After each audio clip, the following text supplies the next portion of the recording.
Saludos, bienvenidos a Econotemas. Don Carlos Cuello y Mozart de Lancer se sienten muy bien poder compartir con ustedes durante estos minutos con informaciones de la economía, por supuesto, nacionales e internacionales. Y dentro de las nacionales hay informaciones muy puntuales y muy buenas. Por un lado está un informe sobre la inflación ya a marzo de este año. Y por ahí viene el resultado del primer trimestre del año. Sí, porque tenemos el primer bimestre. Debe aparecer este mes o a principio del que viene. O a principio de este mes.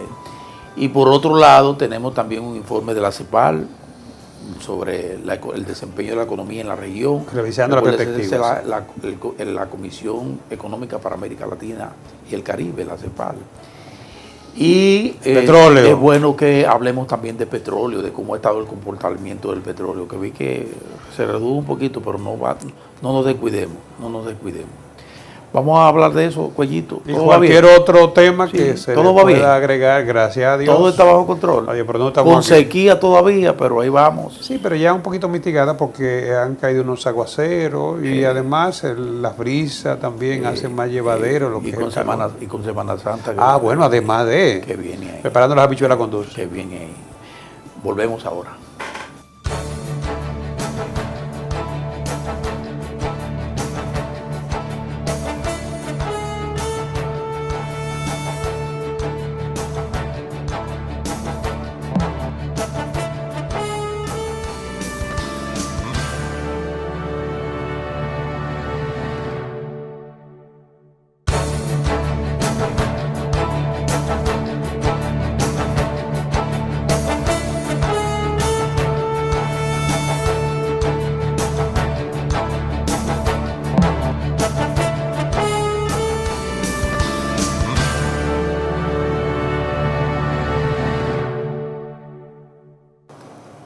Miren, el Banco Central había dado a conocer el comportamiento de la economía, del PIB, del producto, de los primeros 2 meses, que lo estableció en 5,9%.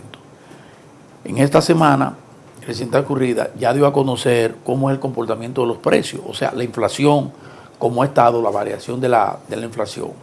Seguimos por debajo de la media, del promedio, que es 4 más o menos 1. 4 más o menos 1. Terminó en 0.60 y pico. Y el anual, si se anualiza, cerca 1 punto y pico. Sí, la inflación del mes de marzo fue 0.65. 0.65. Sin embargo, cuando tú tomas el trimestre, te da 0.86. Ahora, si la tomas anualizada, de marzo del año pasado a marzo de este año, serían 3.9. Que está por debajo del 4%, sí, que es lo más importante. Pero yo quiero que tú le expliques a la gente, Cuello, cuáles fueron los factores que incidieron en esa variación del precio. Sí, es el nivel más alto que hemos tenido en lo que va del año. Explícalo. Recuérdate que los primeros meses uno fue positivo y el otro fue incluso negativo. Sí. Y eso, cuando tú tienes ahora 61 y sube a 86, porque el acumulado del primero 2 meses era 0.21. Exactamente. Entonces hay que tomar en cuenta que los precios internacionales del petróleo, lo tenemos ahí como un tema de agenda, han estado subiendo y en consecuencia han subido los combustibles y han subido prácticamente todo lo que son los bienes que se producen en la economía, porque el petróleo es un insumo que está presente en todo lo que es la producción. Todo. Entonces eso ha incidido. La sequía también afecta lo que es la afluencia al mercado de algunos que otros productos que se vieron muy afectados. Sí. El sector agropecuario se vio afectado, ¿no? Y por el otro lado también los precios de algunas que otras materias primas en los mercados internacionales. A esto hay que agregarle también la situación de incertidumbre que deja en el entorno macroeconómico la guerra económica de China y Estados Unidos. Exacto. Sí. No porque nosotros quizás seamos parte involucrada directamente, pero sí indirectamente. Es un factor de riesgo que el propio Fondo Monetario Internacional porque crea niveles de incertidumbre. Sí, el fondo de esta semana cambió su perspectiva. Ya cambió la perspectiva y la reducción. A la baja. Sí, a la baja. Y justamente uno de los factores que pone como causante es el de la guerra económica. Esta semana también el presidente Bush tomó medidas contra la Unión Europea por unos 11 mil millones de dólares por subsidios que se le están pasando a la línea, a Airbus, que es un fabricante de avión. Entonces, él entiende que la Unión Europea siempre ha mantenido niveles altos de subsidio, ¿no? Y tienen una serie de demandas en la OMC, pero unilateralmente, y esto es lo más grande, unilateralmente Trump está poniendo aranceles, no ni siquiera con la anuencia de la OMC. Y en este caso fueron 11.000. Yo no sé dónde va a parar, porque la guerra económica ya, no, por lo que se ve, ya no es solamente entre dos, uno que es el líder y otro que se resiste a ser desplazado, Estados Unidos y China, sino que Trump está peleando en diferentes frentes. Y una de las reglas elementales de la guerra es que no se debe pelear en diferentes frentes a la vez. Así es. Porque Europa siempre ha sido su gran aliado. Así es. Entonces le está dando aletazo a Europa. Yo quiero, tú sabes que hay que esclarecer aquí que ese informe del Banco Mundial, del Fondo Monetario Internacional, bueno, es global, es las economías del mundo, las economías del mundo. Sí. Y dentro de eso destaca un dato muy importante, y es que el 70% de las economías de todo el mundo tienen una proyección hacia la baja. Sí. Hacia la baja. Sí. El 70% de todas las economías del mundo tienen una proyección hacia la baja. Sobre todo las grandes. De las grandes. Y en el caso de las emergentes y las pequeñas economías, como el caso de la nuestra, también ahí va a ser en algo impactado. Va a impactar. En forma de desaceleración. Aún así, y con los riesgos que se tienen, con este contexto que acaba de señalar Cuello, hay que decir también que la República Dominicana sigue conservando un activismo importante en materia de crecimiento. Y así lo establece también el Fondo Monetario Internacional cuando hace la comparación y dice que aunque lo coloca un tanto por debajo de Panamá, sigue siendo una de las economías líderes de toda la región. Sí, fíjate que cuando tú hablas del 70% de las economías, no son más de 20 países. No son más de 20 países. Bueno, pero 70%. O sea, el peso del PBI. Pero ¿quiénes son? ¿Cuáles son esos países? Recuérdate que Estados Unidos solo responde por el 22% del producto. Y ese va a tener una reducción mundial importante. No solo en el 19. Tiene una desaceleración. No solo en el 19, sino un poquito más. Pero va a seguir creciendo. Hay que destacar que va a seguir creciendo. Pero en menor escala. Nosotros llamamos una desaceleración. En el caso del PBI mundial, sí, se está proyectando. Estas son revisiones que hace el fondo periódicamente. La revisó, ¿no? y ahora lo revisó muy rápido. El tiempo entre uno y otro. Bueno, y el trimestre es revisión rutinaria, la del trimestre. Pero esta no fue rutinaria, ¿no? No, porque cuando cambian los factores cambiaron de riesgo, de forma bruta. Entonces tienen necesariamente que hacer una reproyección, ¿no? Exactamente. Entonces, de todos modos, hay algo favorable que se registra crecimiento para la economía mundial con factores de riesgo. Porque cuando se identifican esos factores de riesgo, el asunto es que cualquier elemento que pueda aumentar el riesgo también puede impactar lo que es el crecimiento, como es natural, ¿no? Claro. De todos modos, el Fondo Monetario tiene su lucha, y la OMC también, para tratar de buscarle alguna situación armoniosa a la guerra económica y sus posibles efectos. Aún estamos en el proceso, probablemente los países involucrados van a mantener sus posiciones, no va a ser tan sencillo.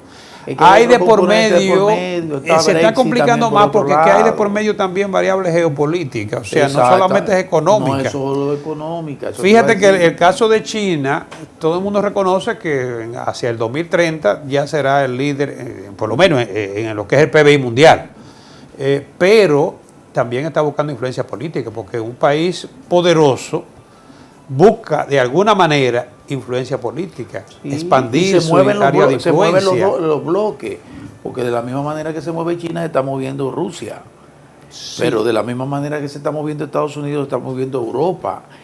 Ahí está el doblar de la esquina, el Brexit ese es el otro factor. Que es otro factor, el Brexit con el Reino Unido. Sí, está Inglaterra. Que nosotros, por cierto, suscribimos un buen acuerdo con Reino Unido para tratar de mantener esas relaciones bilaterales que son muy buenas y que mueven alrededor de 2.000 millones de dólares. Sí, Inglaterra insiste en salir de la Unión Europea.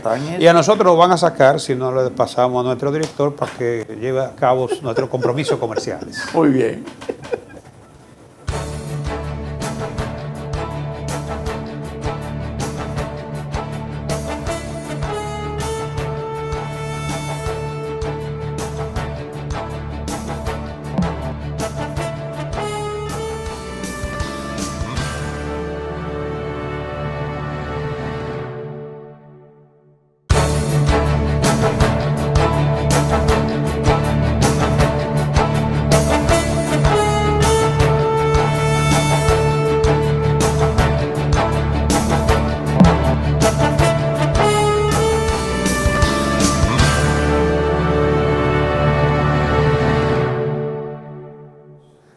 La Comisión Económica para América Latina, Cuello, la CEPAL, la famosa CEPAL, dio a conocer un informe sobre... También de revisión de la perspectiva. De revisión de perspectiva de la economía.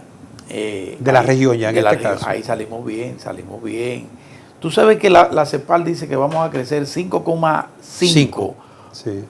Y quien nos sigue es Panamá con que 5.4. Sí. Es mucho decir porque Panamá es un centro financiero. Eso, ahí se movilizan muchos recursos, señores, no es solo el canal, es que se ha convertido en un centro financiero mundial de capacidades increíbles para generar movimientos, recursos. Y la ubicación geográfica. Pero aún así, la República Dominicana le saca la cabecita con 5,5%, para proyectándolo al final, le va un poco por encima a lo que plantea el Fondo Monetario, que nos proyecta al final con 5,1, 5,2. Pero por encima de 5. Pero por encima de 5 todos, incluyendo al Banco Central también. El Banco Central va logrando por encima de lo proyectado. Recuerden que la CEPAL también no solo establece el elemento del crecimiento de la economía, sino también los riesgos que tenemos y casi siempre toca el tema de deuda.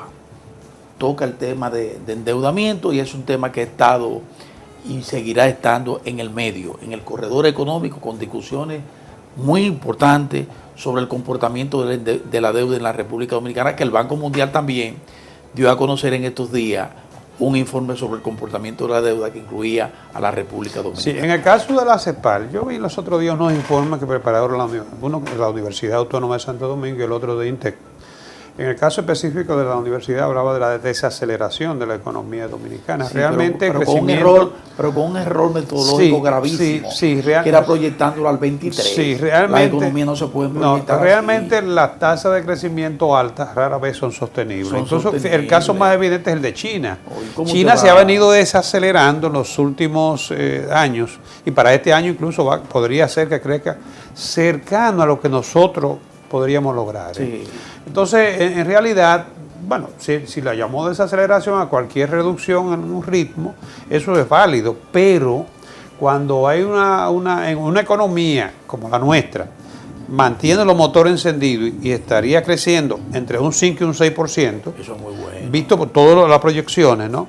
Pero no solamente eso, es que según la CEPAL, el crecimiento de la región está siendo bajado de 1.9 a 1.7, o sea, está bajando el crecimiento de la región. Sí, de la región. Y para México, Centroamérica y República Dominicana el crecimiento no llega a más que un 2, no llega a un 3, por debajo de un 3. Exactamente. Entonces, si en ese contexto es que hay que ver el crecimiento de la economía dominicana, estaría encabezando el crecimiento de la región. De la región. En un contexto en el que obviamente las condiciones no son las más favorables, donde economía como la de Brasil estaría creciendo por debajo de un 2%, la de Argentina negativo, la de Ecuador posiblemente también negativo. No, la de Venezuela es un caso grave, crónico, porque la de Venezuela se proyecta con informaciones no muy confiables, porque en Venezuela ni siquiera es informaciones al día se está generando, no le está entregando información al Fondo Monetario Internacional. El Banco Central no tiene contabilizada la inflación. Son estimaciones que se hacen. O sea, es una crisis. La misma inestabilidad social, política, todo. Entonces, lo que se está proyectando es que para este año, del 2013 acá, el Producto Bruto Interno será un 50% menor. En el caso de Venezuela. O sea que Por eso hay una proyección con Venezuela y sin Venezuela para la economía de Sudamérica, ¿no? Sí. Pero aún así, esa proyección es inferior a un 2%. Sí. Y en ese contexto que hay que ver cómo la República Dominicana crece 3 veces más que todo lo que es el promedio de la región. Quiero insistir en que ese informe tan favorable, porque es favorable, imagínense, estar a la cabeza de una región, un país como el nuestro, una economía pequeña, ¿verdad?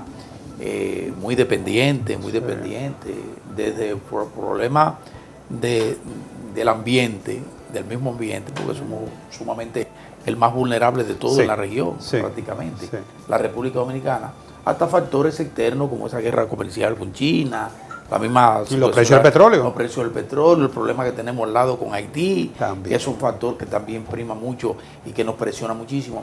Pero ahí viene siempre, salta el componente que la deuda, que hay que tener cuidado con el manejo de la deuda. Entonces ahí viene el componente de que, bueno, si nos estamos endeudando es porque necesitamos apelar a esa herramienta de la economía. Y en estos días había ahí, no un lance, sino la prensa muy bien recogió dos informaciones.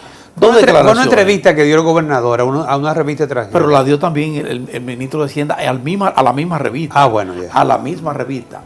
Donald Guerrero le da a esa entrevista y lo da al gobernador del Banco Central. Y fue una entrevista que van en la misma dirección en un sentido. Y es en el sentido de, ambos dicen, de la necesidad que ha tenido el Estado Dominicano de apelar al factor, a la deuda externa por un problema de que el Estado Dominicano no está generando suficientes recursos fiscal como para responder a la demanda.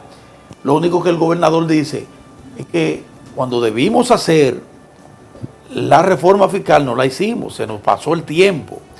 Y el señor Donald Guerrero, que es el ministro de Hacienda, dice, bueno, es que nosotros, dice prácticamente que si estamos a tiempo. No apostaron a la reforma. Exacto. Y que la eficientización. Y que ellos lo que han hecho es precisamente tratar de mejorar las cobranzas. Sí. Por ahí es que viene el asunto. Sí. ¿Tú cómo viste ese? Mira, no me gusta echarle fogarate a las cosas, pero hay que estar consciente de que aquí hay posiciones que son muy apetecibles. De todos modos, yo creo que el gobernador, en la línea de lo que planteó el Fondo Monetario en el diagnóstico que comentábamos en el programa anterior, ¿no? El gobernador lo que declaró, que lo tergiversaron un poco algunos titulares, ¿no? Él dice que la economía ciertamente necesita, para seguir creciendo, necesita financiar ese crecimiento con recursos que no impliquen el incremento de los niveles de deuda, que si bien hasta ahora, porque ¿qué ha tenido de bueno? Que la deuda ha permitido seguir creciendo. Eso es un punto positivo. Sí. Y pagando. Sí, y pagando. No, por eso estamos al día. Exacto. Sin embargo, cuando tú tomas lo que es la recaudación con respecto al Producto Interno Bruto, que se llama presión tributaria, la nuestra está entre la más baja de la región. Entonces, ¿por qué nosotros tenemos que endeudarnos cuando la economía crece a los niveles que lo está haciendo? ¿Y por qué también no podemos ir más allá en lo que son los programas sociales, que es una de las preocupaciones del Fondo Monetario? Bueno, precisamente porque el Estado no recibe los recursos suficientes o no se administran con la debida eficiencia. Son dos elementos que hay que tomar en cuenta. Entonces, el gobernador entiende que él está consciente que no es el momento para plantear una reforma porque estamos ya en un periodo preelectoral, eso está claro. Y eso está claro. Eso está claro. No, y sin embargo, ha dicho que no está en agenda. Sin embargo, él entiende que se perdió el tiempo precioso para hacerla.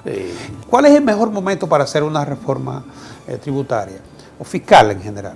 El mejor momento es cuando la economía está en crecimiento empujado. Sí, claro. Porque fíjate que una reforma tiene un componente recesivo. Claro. Porque le resta capacidad de consumo a la gente. Pero eso se compensa. Y le resta capacidad de inversión a las empresas. Ahora, eso deberá compensarse en lo inmediato. No, pero por lo menos da la certidumbre. Sí, y garantiza la estabilidad. Sobre todo la sostenibilidad del crecimiento, que es de lo que habla el Fondo Monetario Internacional. Tenemos que irnos ya, lamentablemente, pero déjenme decirle algo. Nos vamos con la tranquilidad de que el gobierno decidió sacar el tema de la cesantía del proyecto. O sea, dice el gobierno que no estaba... Eso no estaba, nunca estuvo. Pero había un componente ahí que hablaba, había un parrafito que dejaba abierta una posibilidad. Pero eso era positivo, por Dios. Se fue y el gobierno ha dicho lo siguiente. Quedan 30 segundos. Ni va a haber cambio, ni va a haber reforma. O sea, se va a mantener el estatus actual, como digo don Pepín lamentablemente. De la cesantía en la República Lamentablemente, Dominicana. que no se estaba hablando de quitar la cesantía. Lo que se estaba planteando era la posibilidad de que se diseñara un seguro para cesantía. Espera, pero yo no entiendo, porque es que hay un retraso en lo que es los cambios en el mercado laboral. Porque incluso eso iba a ser mejor para los empresarios y para los trabajadores. Fue el tiempo, pero la cesantía se queda tal cual. Eso fue lo que decidió el gobierno, señores. Nos vemos la próxima vez. Bye bye.